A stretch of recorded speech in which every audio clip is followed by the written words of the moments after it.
IVM. If you enjoy listening to IVM Likes, you should also check out our other show called Seen and the Unseen, a show hosted by Amit Verma where he discusses topics related to economics, politics, and its impact on our society. New episodes every Monday on the IVM Podcasts app or wherever you get your podcasts.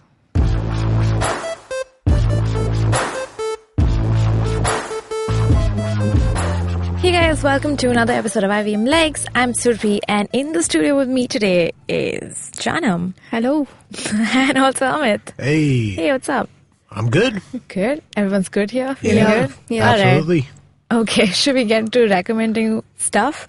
Oh, before that, guys, today we're discussing pop culture that hasn't aged well. Okay. So yeah, that'll be interesting That because should- looking at the environment. No, that's an interesting conversation for sure. Cool. There. Before we have that, let's get to recommending things.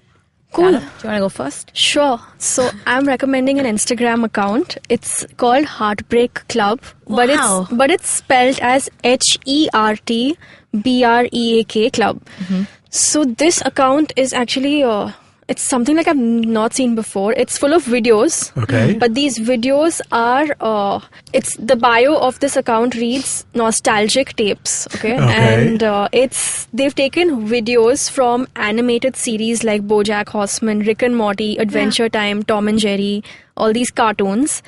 And they select a certain section or like a montage of a certain theme of an episode. For example, there's one on distant future or something very kind of existential, I would say. Like, so there's one called Flawed, which has BoJack, and what they do is they explore that theme with dialogues from the episode or the show in general, and they Okay. intersperse it with really great music. Okay. And the music is also very like Chill step. not chill step, it's a lot of alternative music, but yeah, man, it's just great. I mean, I wish I could describe this better, but it's a great source of like TV shows and music coming together. Also sadness. A lot of sadness. Okay. And these guys are actually they call themselves a brand, and they want to also venture into like a clothing brand thing. They've started making like sweatshirts, which Okay. has at the back it's got like the symbol of a broken heart and club. Okay.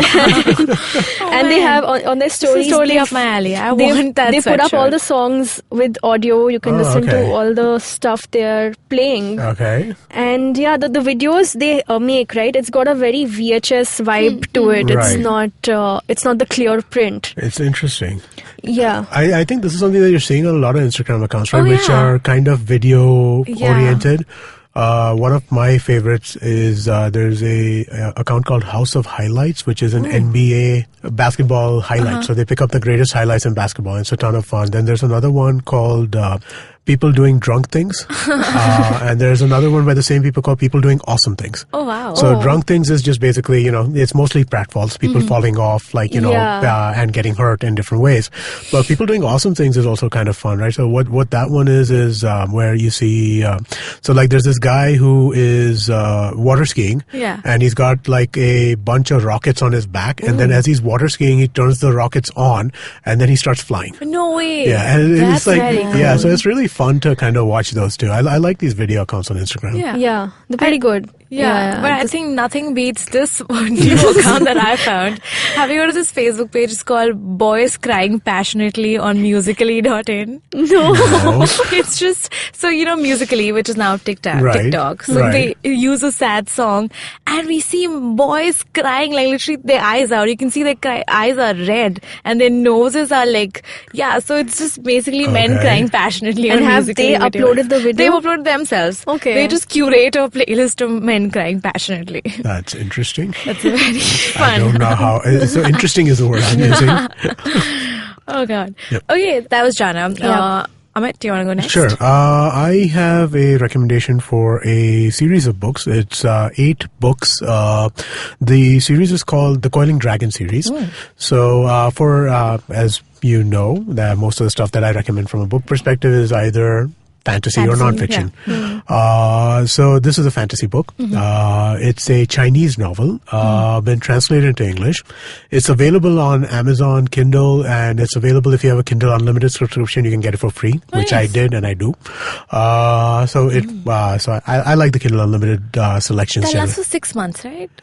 You can get different things. You can get a month, you can get 3 months, you can get 6, you can get a year. I think I have a year. Because I mean, like I found that I use it fairly regularly. See, I like reading fantasy, right? So Kindle Unlimited works well in the sense that you download a book. If it sucks, you stop reading it. If it doesn't suck, then you read through it, right? And 5 out of 10 suck. You know, 5 out of 10 are pretty decent, or 3 out of 10 are decent, and 2 out of 10 are spectacular, right? Do you ever feel guilty for not reading a book you bought? No, that's why I do the Kindle Unlimited thing. Because if I was otherwise, so my rule otherwise has always been 100 pages. If you grab me on 100 pages, I'll go through. If you don't grab me on 100 pages, I'll let it go. Because there's just so much stuff in the world to read. That's true. That, I mean, like, you know, sticking through with something that you don't enjoy, what it winds up doing is it makes you read less. Right? Because you think that...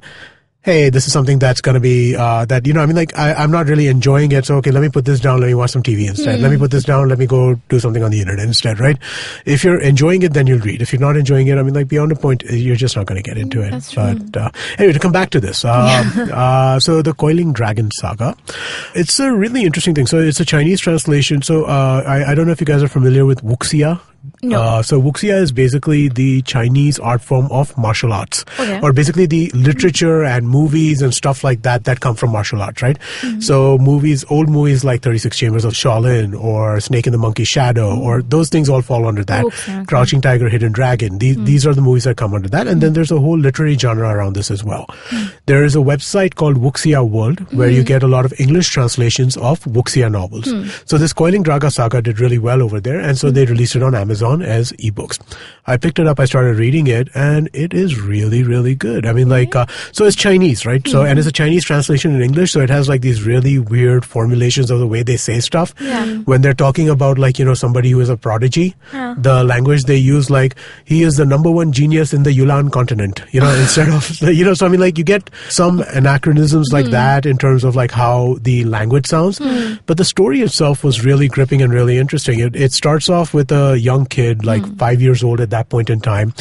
If you're on the continent of Yulan, then you basically advance yourself through physical training. Okay. And so he kind of becomes more and more powerful around physical training. And then he finds a ring, which is in one of his ancestral home, like, you know, so he comes from a noble family, but the noble family's fallen on hard times. Very cliched, I guess. But, so they have this massive estate, but a lot of it is abandoned. So one day he's exploring the estate and he finds this ring. He puts it on, and all of a sudden there is an ancient guy from like 5,000 years ago who's living inside the ring. And he starts training him, and from there it kind of goes on.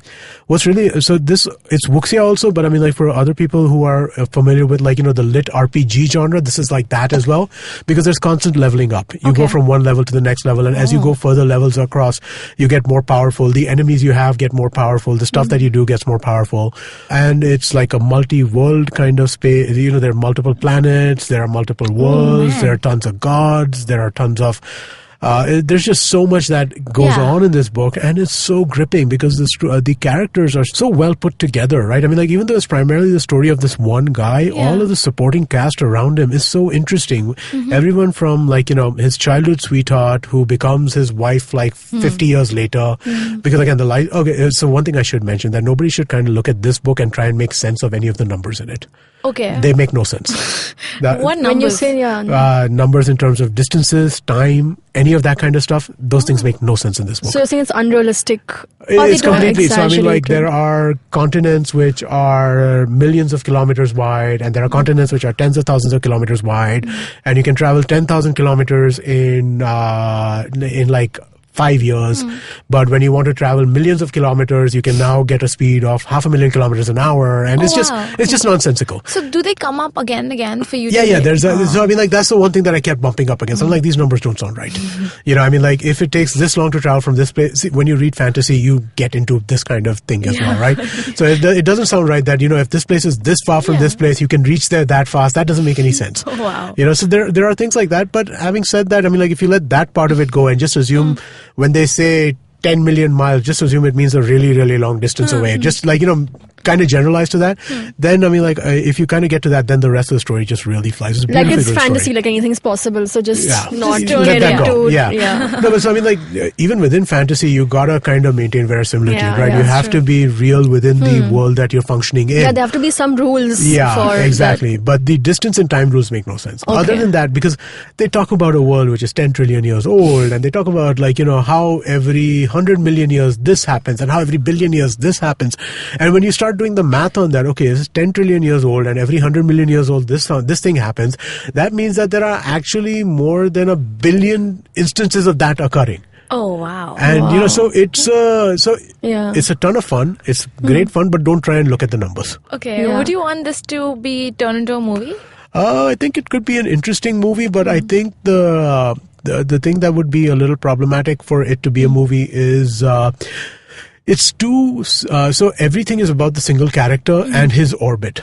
Okay. Right? And generally movies need to have a little bit broader perspective than just that, right? Very rarely can you find a movie that'll work which is just a single character and what's happening to him, right?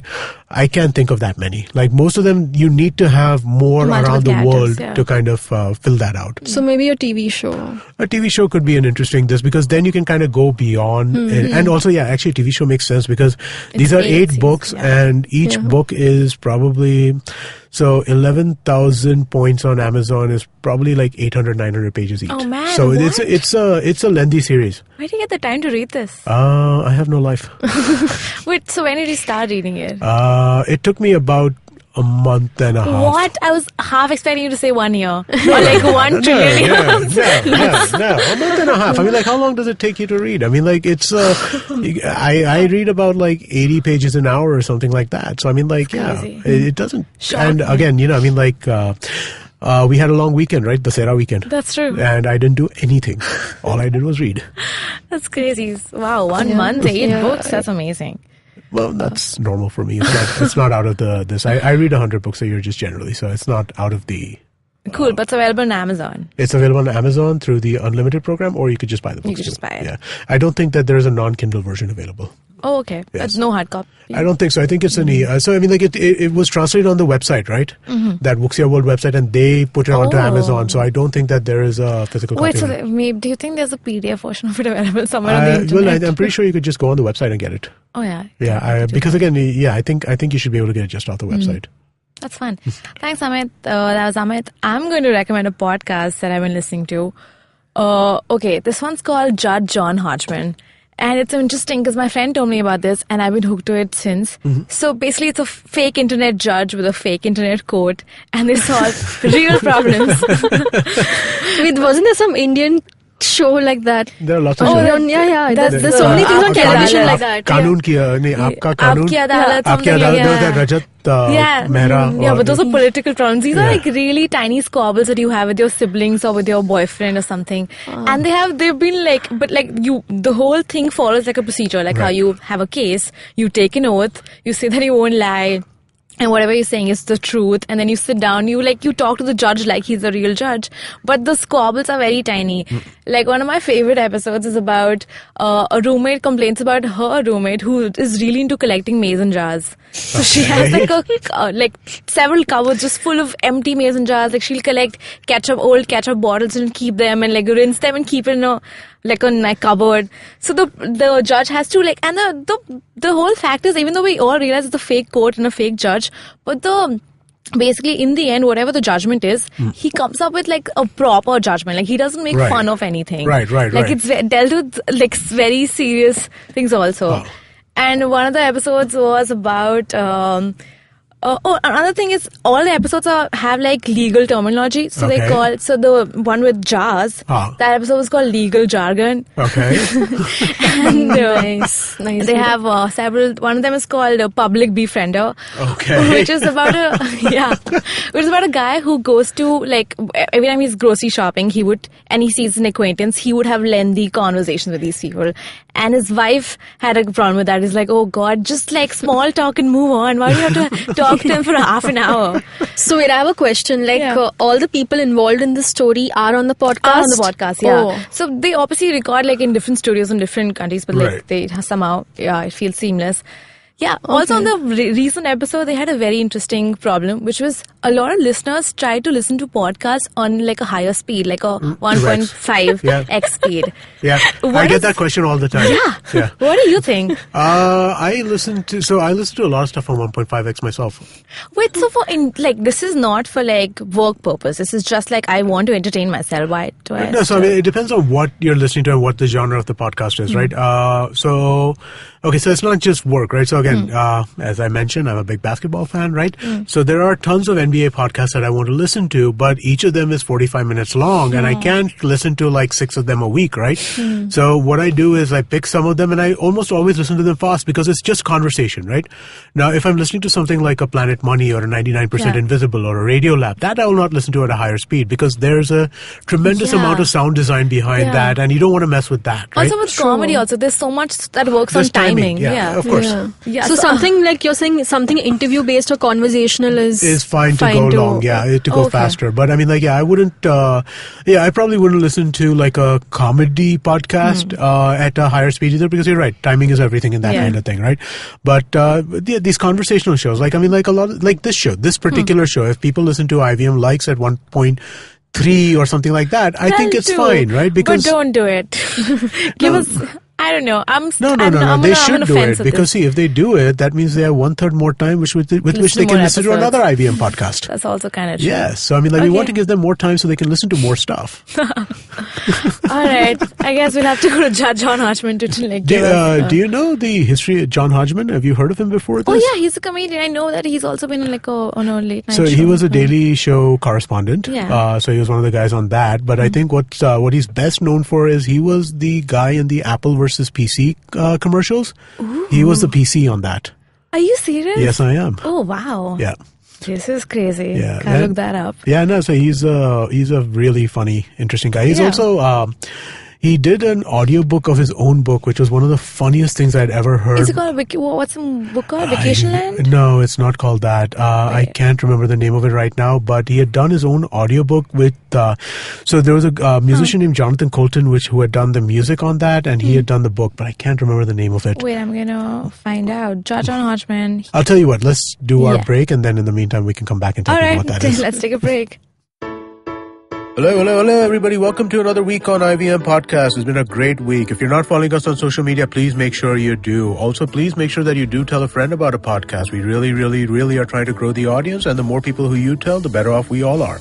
On Cyrus Says this week, Cyrus talks to popular TV and theater actor Ritasha Rathod. Ritasha talks about Sex Rated, a recent Vice documentary that she hosted. On the Pragati podcast, Pawan and Hamsani are joined by author and journalist James Crabtree. They discuss his experience of being a foreign correspondent in India and how to understand cronyism in Indian policymaking. On the Scene and the Unseen, Amit Verma is joined by Srinath Raghavan, a former infantry officer in the Indian Army. He's a senior fellow at the Center for Policy Research, and they discuss the history of U.S. involvement in the South Asian region.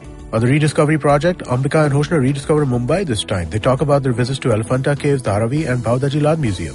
On the Geek Fruit podcast, leading up to the release of the second installment of the Fantastic Beasts franchise, Dinkar and Jishnu revisit their origin stories of the Potterverse. And with that, let's continue on with your show.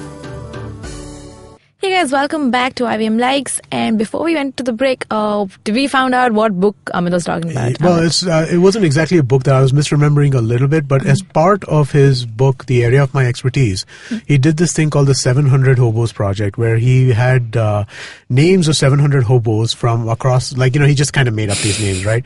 And he did that with a musician called Jonathan Colton, and they had a song playing in the background, and it went really, really viral and really, really popular, to the point where the website Boing Boing, which was where all the internet stuff, it was memes before memes existed. Oh, was it the Reddit of that time? It was a little bit different than Reddit, but yeah, it was it's where all the funny internet stuff used to percolate from, right?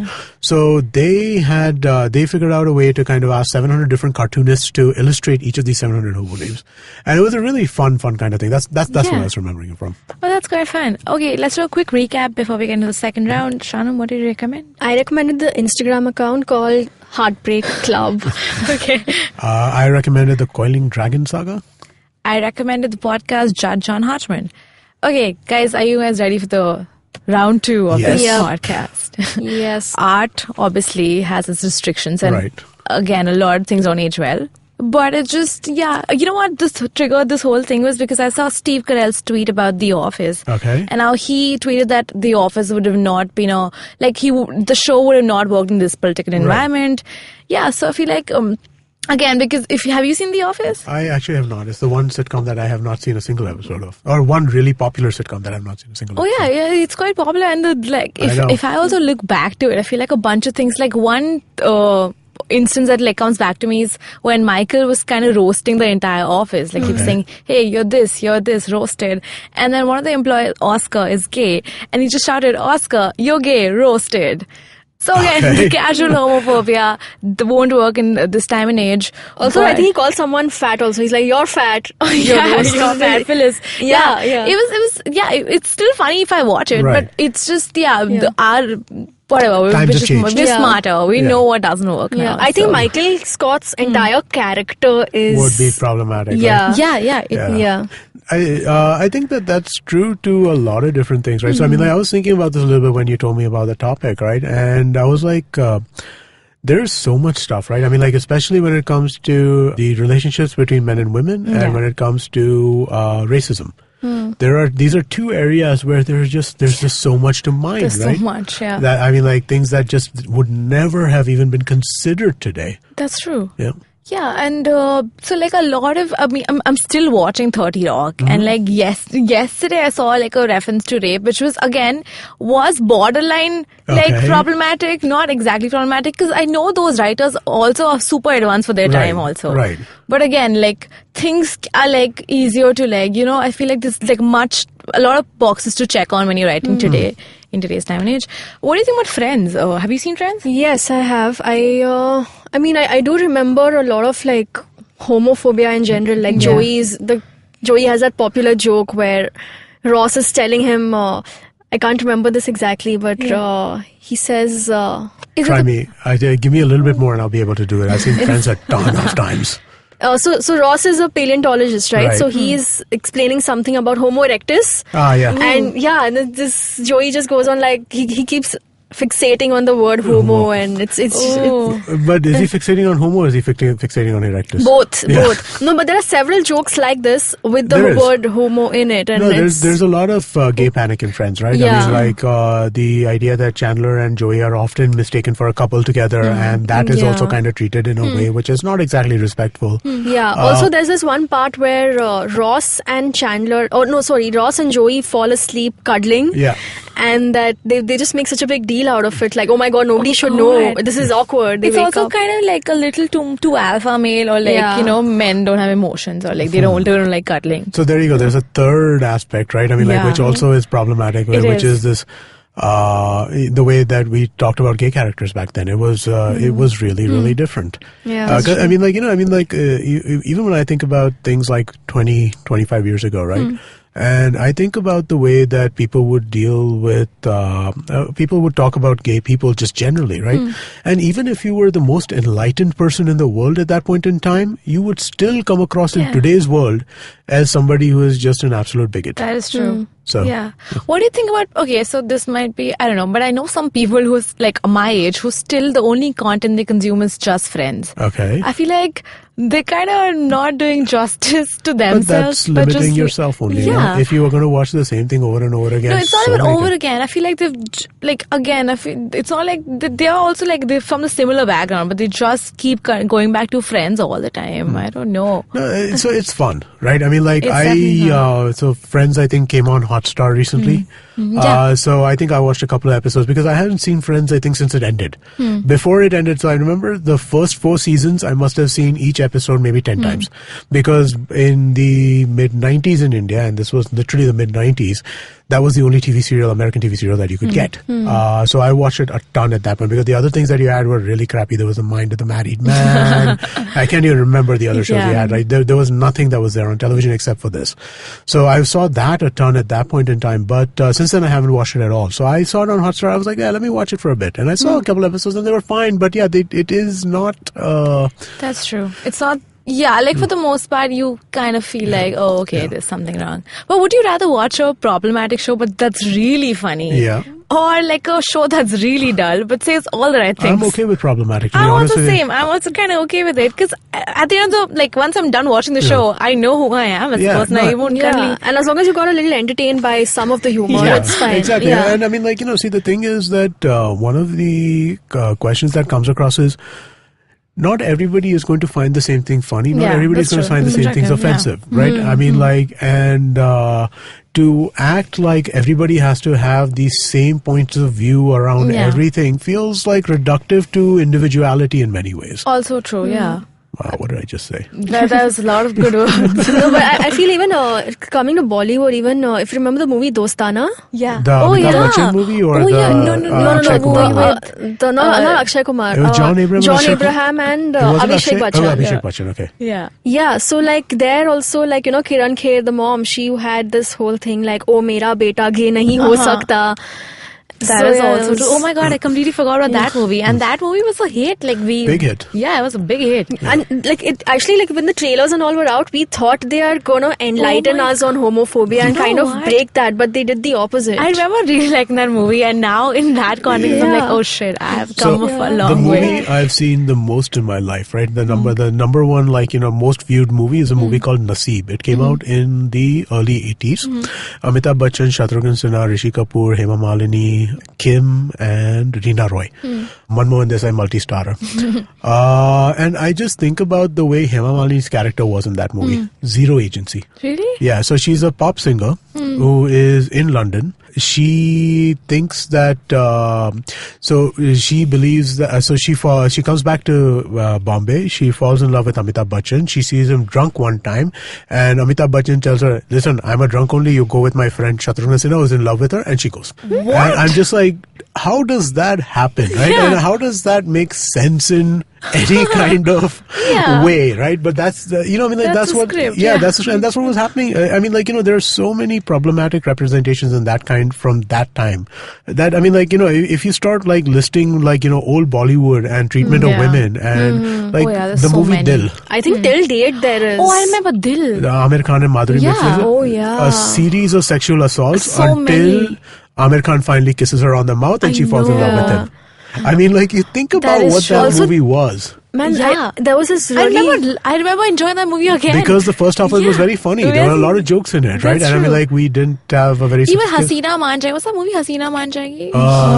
That is a fairly... I think that's an old one, right? With Shashi Kapoor? No, Rishi no, Kapoor? no. There's a The song called Govinda. Hasina Maan Jayegi. You're talking about the Govinda one. movie. Okay. The song itself is so problematic because it says thoda chiki thoda chillayegi, but Hasina Maan Jayegi. Oh, yeah. That is so bad. Yeah, no, so I mean, like, so it okay, so, and then it, it's just all... It's just all everywhere. It's all over the place, right? I mean, like, and it's not like Bollywood representations are particularly enlightened today, but at the same time, compared to what it used to be, the amount of like just pure rapey stuff that used to be there, and it was insane. It was insane. It was insane. Yeah. What a time to be alive. It was, I mean, like, the woman is property thing was just very much kind of ingrained into all those films. Oh my god, yeah. And you know how pop culture influences so, like, our lifestyle so much? Back in the day, it must, like, really mess with people's head. Like, oh shit, maybe this is normal. Maybe Hasina will maan jayegi. God. Yeah. So I have a couple of other things I wanted to talk about, right? So we spoke a lot about, like, problematic representations around women, problematic representation around gay people. The other one was race, right? Movies like Short Circuit. Short Circuit was a movie that came out in 1986. There was a character named Bakshi in it, played by Fisher Stevens. It was the most racist character you could ever imagine. Oh, man. So a white dude playing an Indian guy in brown face with a hardcore Peter Sellers accent. Oh no. Then there's so many of these, right? There was 16 Candles had a Chinese character named Long Dong something. I don't remember what the whole thing was, but just again completely racist. In Breakfast at Tiffany's, there was another Asian character completely like off the charts, Insanely like racist. Bucktooth, like he played Asian guy, but like Bucktooth, and used to talk like, yeah, man, you know what I mean? Like, it was really unbelievably racist. I mean, like, that was another... Oh, man. So, you know, I mean, like, and even if you look at our Bollywood movies and you look at what was happening at that time, right, or even in the 60s and 70s, the way that we would have Muslim characters or Parsi characters or Sardaji characters, they were all one-note characters. That's true. Right? Yeah. Sardajis were... He's always dancing. He's always happy, and loud. brave. Yeah. Always brave, right? I mean, like, that is without a question. Yeah. The Muslim character was always the most upright fellow no matter what, because he had he's to... super strong-minded. Super strong, and like, you know, he is a man of character. You know what I mean? Like, there's always... the Parsi character is always like a joker of some nature. Yeah, and so many South Indian characters are also portrayed, like the general fight between South Indian and North Indian people, that also keeps coming up every The now and Gujarati then. character is almost always a conniving business guy. Yeah. You know, I mean, like,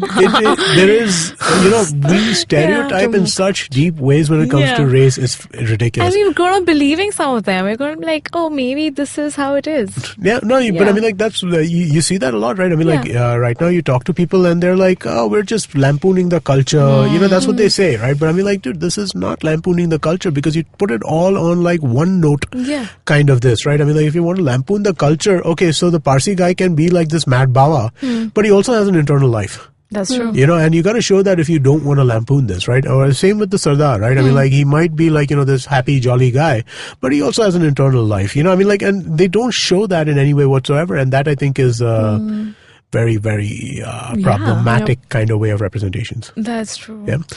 Well, okay, so another question I have is, what is a piece of pop culture that you feel like will like basically be relevant in the coming ages as well? Like, you know, I don't know the answer to that, because I was thinking about this. So even something I love as much as The West Wing. Yeah. Okay, I think it's one of the greatest shows ever. It's been a while since I saw it, a couple of years, but it was phenomenal. But if you think about it, even that show's not aged well, because the culture of politics is not optimistic. It's cutthroat and it's brutal and it's depressing, at least today, right? So, I mean, like, you know, even a show like that, which is so awesome, which you would have always thought like, you know, shining city on a hill and, you know, it's going to be, you know, I mean, like, uplifting and this and that. Even I think something like that doesn't age so well. So, I mean, like, how can you know? I think, with things constantly evolving so much, like politically, socially, in every aspect, there will be that change. Do you think Simpsons, you remember how every time Donald Trump does something or something really happens, they have like a Simpsons reference show up, or like Simpsons did it first? Right. Do you think that show has aged well? Because they it's not. Apu. Apu's super problem. Oh yeah, that was a and debate. Apu's not the only problem in The Simpsons. So, I mean, like, I mean, even that show's not aged well. Nothing ages well beyond a point, right? That I mean, is like, true. especially because we have there are so many people with access to content, which was not earlier the case, right?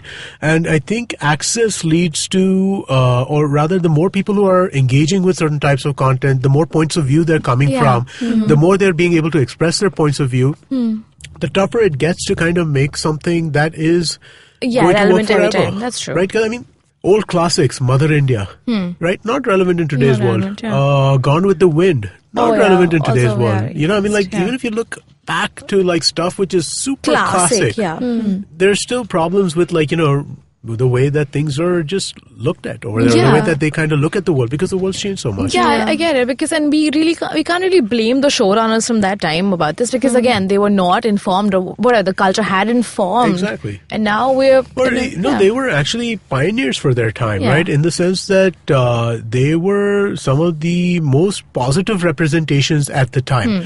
So a movie like Gone with the Wind, right? If you look at the representation of the slave characters, they feel very broad right now. But this movie was made in the 1930s. In the 1930s, most black characters were played by white actors with blackface. Oh yeah, so that was so. I mean, like, it was progressive from its time. But I mean, like, when you look at it 80 years later, it's like it feels really, really nasty. Yeah. So, I mean, like, you know, how do you make that, you know, I mean, like, that's always going to be a challenge. I don't know if there's, That's like, true. the universal piece of art that's going to last forever. That's true. I feel like no art can age perfectly. It's like I was actually just watching that 70s show, and there was this episode. So Fez, the character, has been stereotyped throughout, and there are instances throughout the show where he's just like lusting over women. Like that's his character. Right. Like, oh my god, like women, just so hungry for them. And there was this other, like one of the other guys, I forgot his name. There was this fourth guy with the curly hair. He there's this episode, the second episode, where Eric's sister comes home. And all of them are just, so she's wearing like this long t-shirt, but like she's still clothed. Right. And you can see her legs, and all the guys in the house, they're just staring at her, like literally ogling. Kelso, the Ashton Kutcher, is just like, oh my god, like his jaws dropped, and the other one of his other friends calls her a whore. Oh. Okay. And I was just like, oh my god, and she doesn't even react, she doesn't say anything, she just takes it, and she's just like, yeah, But okay. so now the question is, was that a failure of the 90s when that 70s show came out, or was that 70s show came out in the 90s or 2000s? I think No, the 2000s for sure. I think Late latter half 90s, of early 90s, 2000s, right? yeah. Something like that. Yeah. So is it a failure of that particular time, or is it a failure of them trying to represent the 70s? Yeah. Where stuff like that did happen, Okay. right? Yeah. I mean, like... Wow. Yeah. There's several layers to this. Does the 70s show qualify to be... Yeah, So, okay. I mean, like, there was an old joke about the show, The Happy Days. It was a show made in the 70s or the 80s about, so we are watching it in the 90s, made in the 80s, about the 50s or 60s. So it's the same kind of thing, right? When you go into shows which are really kind of, which are trying to show a different time, then at that point in time, you don't know what that reflection is, right? Yeah. What other content should we like hold it up against? Like if we're comparing it to like a different content, right? At this point, that's confusing. Yeah. So I guess, but like, do you have a song or like a piece of lyric that you feel like, oh god, that was so problematic? Smack that bitch up. I mean, Okay, that's right there. Yeah. yeah, I mean, like, that was a song which I probably heard a million times. But it is super problematic, right? Just the title of the song is super problematic. True. I think pretty much most of Bollywood's lyrics are Yeah. all these item Oh numbers God. And with like I don't feel like objectifying that is women. changing. That Yeah. though, I feel like we've held on to like, oh, let's objectify women throughout. Yeah, and even if the lyrics That we're not aren't changing. really objectifying women, at least the music video of that song is. I feel what they've changed now is that now they like drop words like Snapchat pe aunga and like Instagram story dekhunga. Like it's all that's all they've changed. We're still not respecting women. Now it's like tweet karunga times. But in conclusion, I feel like no art can like age perfectly. It's too like impossible a standard to hold.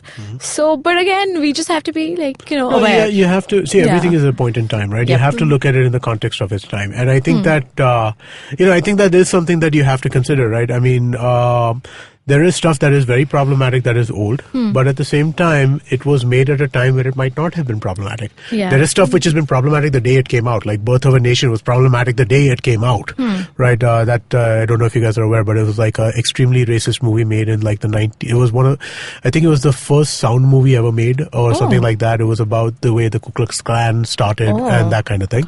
But it was problematic the day it came out. So there are movies, shows, TV things that come out which are problematic from day one, and you should not spare those, right? Yeah. But at the same time, if something came out at a particular point in time, and if the culture has evolved over the last 20, 30, 40, 50, 60, 80 years into a place where that's no longer okay, then I mean, like, you gotta kind of take it for what it is. That's true. That's true.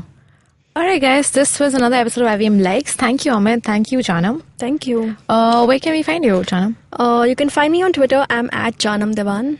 Amit? I am Doshi Amit on Twitter. Okay, you can find IVM Podcast on Twitter, Facebook, and Instagram. We are at IVM Podcast. And see you next time. Bye.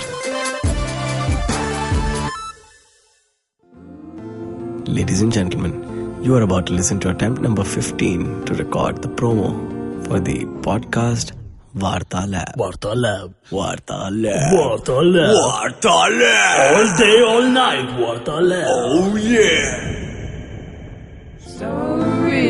It's a really nice podcast, guys. It's with me and Naveen, and it has really nice stories. Yeah, people come tell their stories, ups and downs, fun times. We all cry at the end. It's like a Karan Joy movie, but in 1 hour or less. Yay. Yeah, every Monday. Yeah.